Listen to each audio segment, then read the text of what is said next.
हैरान हूँ, दिल को रूंध के पीटू मैं जिगर को। शायद ज्यादा जो खतरनाक बात है वो यहाँ पर ये है, पाकिस्तान जो है एक जमहूरी मुल्क, एक आजाद मुल्क, आहिस्ता आहिस्ता दुनिया में ये भिखारी के नाम से कैसे मशहूर हो गया। कहते हैं ना, हुए ना बदनाम तो क्या नाम ना होगा। पाकिस्तानी ऑफिशियली भिखारी बन चुके हैं। सुनते जाइए। पाकिस्तान के हाथ में भीख का कटोरा कैसे आया? तो भिखारी वो तो आपको बेहतर जानते, आपने मैं मांगने जाती थी, जो मुझे पता है। जरा से भी गैरत है ना बेशर्मो, तो चुल्लू भर पानी। हम पाकिस्तान में भीख नहीं मांगेंगे। बड़ा वाला तो बिल्कुल ही अड़ गया है, कहने लगा कि हम तो अमेरिका जाके भीख मांगेंगे। वाह भाई वाह। और ये सोशल मीडिया पे बकवास करने वाले ये जो शतुंगड़े हैं, शतुंगड़े, ये मुल्की मामला के बारे में ये बेगैरत बेशरम कुछ भी सोचे समझे बगैर हुकूमत इदारों के बारे में कुछ भी बकवास करते रहते हैं। तू क्यों रो रहा है? तेरी माँ मर गई है। यूएई की तरफ से, दुबई की तरफ से पाकिस्तानियों के वीजा को बैन किया गया। के प्राइम मिनिस्टर ने हमारी एग्जाम्पल दी, बैड एग्जाम्पल कहा कि हमारा जो पड़ोसी मुल्क पाकिस्तान है 70 साल हाथ में ना बम का गोला लेके फिरता था, आज पूरी दुनिया में भीख का कटोरा लेके फिरे। जरा सुनिए। जिसके हाथ में बम का गोला रहता था, आज उसके हाथ में भीख का कटोरा है। पूरा पाकिस्तान प्रधानमंत्री से लेके आम आवाम तक सबके सब कटोरा लेके भीख मांगने पे आ चुके हैं। जहां देखो आटा के लिए भी लाइन लग चुकी है, आटा खरीदने के घर में लोगों के पास पैसा नहीं है। लेकिन फिजा मैडम के पास दूसरा मुद्दा ही नहीं है, भारत को गाली देने के अलावा इनके पास कुछ है ही नहीं। इनके पास कोई टॉपिक ही नहीं है भाई। पता नहीं इनके मन के अंदर कितनी जलन है, ये थोड़ा अभी और दिखाता हूं मैं आपको, फिर बात करेंगे।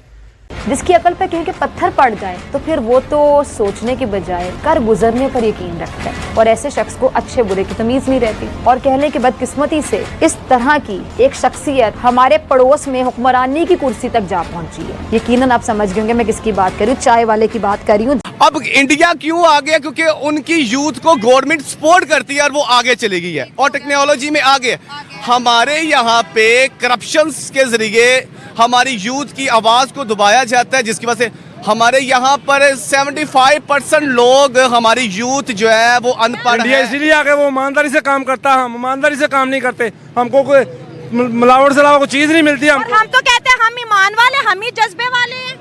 इसीलिए कहते हैं कि पहले तोलो फिर बोलो, क्योंकि कम बोलना और समझदारी की बात करना। और अब खबर आ चुकी है कि इंडिया दुनिया की तीसरी बड़ी पावर बन चुका है। ये मैं नहीं कह रहा, ये ऑस्ट्रेलिया के थिंक टैंक्स ने खबर पब्लिश की है, जो समझ बूझ से बिल्कुल आ रही। बेटा नीचे आओ। कहते हैं कि खाली ज़हन शैतान का घर होता है, और इस शख्स का ज़हन खाली होने के साथ साथ इसके अंदर जंगी जुनून भी सवार है। ये मोदी कर सकता है, वो कर रहा है। क्यों? क्योंकि वो चांद पे चला गया है, वो सारा कुछ कर रहा है। हमारी अवाम आज वाकई लाइनों में लगी हुई है और उसका जिम्मेदार गवर्नमेंट। भाई लोग, फिजा मैडम की ये जलन, ये परेशानी, ये जो झुंझुनाहट है, इससे आपको कितनी मजा आया?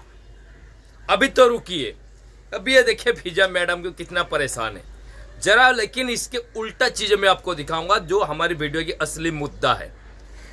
पाकिस्तान की आम पब्लिक क्या कह रही है भारत के बारे में, और वो लोग कैसे कंपेयर कर रही है उनकी सरकार को हिंदुस्तान की सरकार के साथ, ये तो देखते हुए जाइए।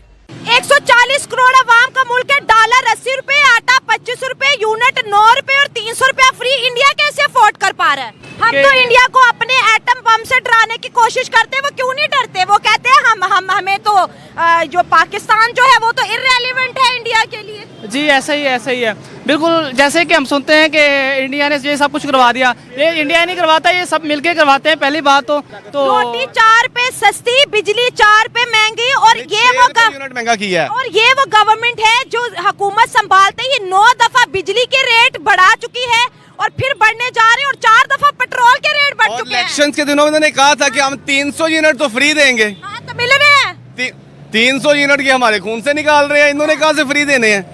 और बिलावल भुट्टो और ये जितने सारे आ रहे 300 यूनिट से हमें फ्री का कह रहे थे, लेकिन अब तो जितनी ज्यादा महंगाई होती जा रही है, यूनिट तो हमारे खूनों के अंदर से निकाल के जाएंगे। इंडिया आटे के ऊपर हमें ट्रोल कर रहा है। 25 करोड़ आवाम कहते हैं आटे आटे की लाइनों में लगी है। उन्होंने करना है क्योंकि वो तो आगे निकल गया, वो तो हमें करे ही करेंगे। क्यों करेंगे? क्योंकि ज़ाहिर बात है हमारी गवर्नमेंट सारी पीछे है, तो वो हमारे पे गौर फिक्र करे तो फिर है गवर्नमेंट। मैंने पहले बताया इंडिया मोदी कर सकता है, वो कर रहा है। क्यों? क्योंकि वो चांद पे चला गया है, वो सारा कुछ कर रहा है। हमारी अवाम आज वाकई लाइनों में लगी हुई है और उसका जिम्मेदार गवर्नमेंट है, हमारे एस्टेब्लिशमेंट है, हमारा सारा ये निजाम को खराब कर। 2.5-3 साल पहले हुकूमत अच्छी चल रही थी, रजीम चेंज हुआ, पूरे मुल्क का बेड़ा गर्क हो गया। देखिए हमारे भी यहाँ पे इलेक्शंस हो रहे हैं, ठीक है, हमारे यहाँ पे इलेक्शंस हो रहे हैं, लेकिन हमारे इलेक्शंस हो रहे हैं 2 नंबरी के साथ। वो इलेक्शंस करते हैं, वो चांद पे चले गए, हम इलेक्शन करते हैं, हम खाक के अंदर, हमारी अवाम खाक के अंदर। इसमें कोई दो राय नहीं है कि कोई भी आम पाकिस्तानियों को ये सारी चीजें सबको मालूम पड़ चुका है कि भारत आज कहां से कहां पहुंचा है। दोनों सफर शुरुआत एक ही साथ में किए थे और क्या वजह है कि आज भारत दुनिया की तीसरी बड़ी अर्थव्यवस्था बनने जा रहा है। फिलहाल चौथी पांचवी है, आने वाले कुछ साल में तीसरी बड़ी अर्थव्यवस्था बन जाएगी और उनकी अर्थव्यवस्था का क्या हालत है ये पूरी दुनिया जानती है। कहां कहां बिना भीख मांगे उनका देश नहीं चलता है। पावर का हमने जेब में लेके घूमना है, अगर हमने उसको इस्तेमाल नहीं करना। ये शबराज इंडिया को दे दे, वो दिवाली पे चला ले, फिर हमसे तो बेहतर ये है ना कि इंडिया चला ले दिवाली पे। ये जो पाकिस्तान के बम बम बम की बातें करते हैं ना, आज तो पाकिस्तान का हालात ये है कि बम को संभालना कहाँ, वो भी उसके बस का रोग नहीं है।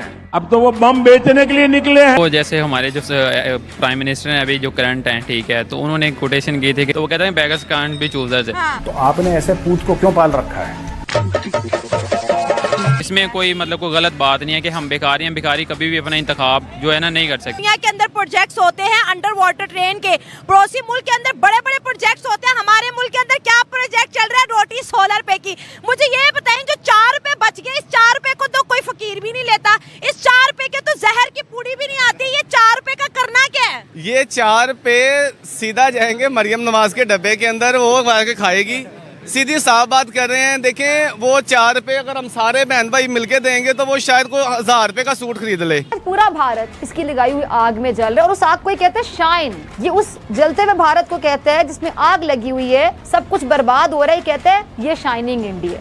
आप लोग रोना बंद कीजिए। अब खास तौर पर इसके जुल्म सितम का निशाना हमारे कश्मीरी बहन भाई हैं। मेरे तक आवाज आ रही है। इस वीडियो में यहाँ तक हमारे साथ बने रहने के लिए आप सबका बहुत बहुत धन्यवाद, शुक्रिया। और ये वीडियो आपको कैसी लगी आप हमें कमेंट करके ज़रूर बताइए भाई। भले लाइक सब्सक्राइब करें चाहे ना करें, लेकिन कमेंट करके ज़रूर बताइए। कुछ गलतियां हम कर रहे हैं उसके ऊपर भी आप ज़रूर कमेंट कीजिए कि हम आने वाली वीडियो में वो सारे चीज़ सुधार सकें। और आपकी वीडियो में न्यूज़ के साथ, खबर के साथ मनोरंजन हो रहा है कि नहीं, आपके मनोरंजन के लिए स्पेशल हम लोग फिजा जी से भाई इंटरव्यू लेते हैं। उनके हम आभारी है फिजा जी के, उन्हीं के चलते लोग अट्रैक्ट होते हैं। जो कंटेंट है वो थोड़ी मज़ेदार बन जाता है भाई। आपको कैसी लगी आप हमें बताइए ये सारी चीज़ें।